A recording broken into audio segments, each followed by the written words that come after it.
আসসালামু আলাইকুম ওরহমতুল্লাহি ওবরাকাতুহু। আলহামদুলিল্লাহি ওয়াহদা ওয়াসসালাতু ওয়াসসালামু আলা মান লা নাবিয়্যা বা'দা আম্মা বা'দ।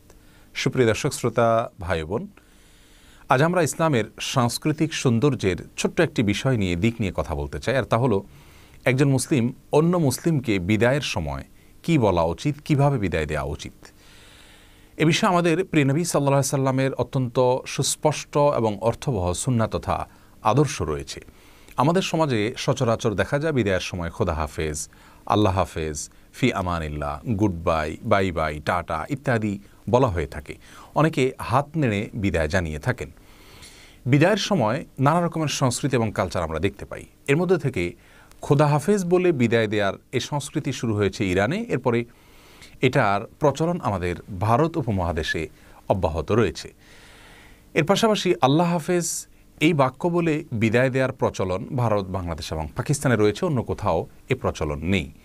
মধ্যপ্রাচ্যে মানুষ বিদায়ের সময় মা আসসালামা ইত্যাদি বলে থাকেন, আর সব জায়গাতেই good bye, bye bye, tata ইত্যাদি কম বেশ মানুষ বলে থাকেন, হাত নেড়ে অনেকে বিদায় জানিয়ে থাকেন।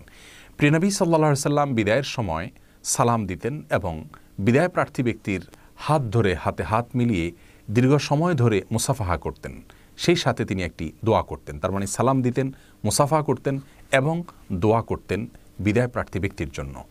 আর তার দোয়া ছিল আস্তাউদিউল্লাহ দীনাক ও আমানাতাক ও খাওয়াতিমা আমালিক, যার অর্থ হলো তোমার দিন, তোমার আমানত এবং তোমার শেষ পরিণাম বা তোমার কাজের ফলাফল এ সবগুলো যেন আল্লাহ রাব্বুল আলামিন হেফাজতে রাখেন, সেজন্য আমি তোমাকে আল্লাহর কাছে ন্যস্ত করছি, অর্পণ করছি।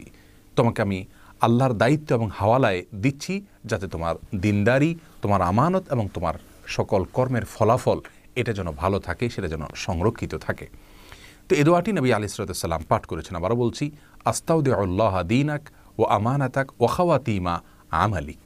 কেউ যদি পুরো দোয়া পাঠ করতে না পারেন তো কমপক্ষে আস্তাউদিউল্লাহ দীনাক এটুকু পাঠ করলেও চলবে, বা আস্তাউদিউল্লাহ শুধু এটুকু পাঠ করলেও চলবে। যদিও পুরো দোয়াটা আমরা চাইলেই মুখস্থ করে নিতে পারি সালামের মতো, আস্তাউদিউল্লাহ দীনাক ও আমানাতাক ও খাওয়াতিমা আমালিক। এভাবে নবী আলাইহিস সালাম মানুষকে বিদায় দিতেন। তাহলে আমরা জানতে পারলাম যে বিদায়ের সুন্নাহ পদ্ধতি কি।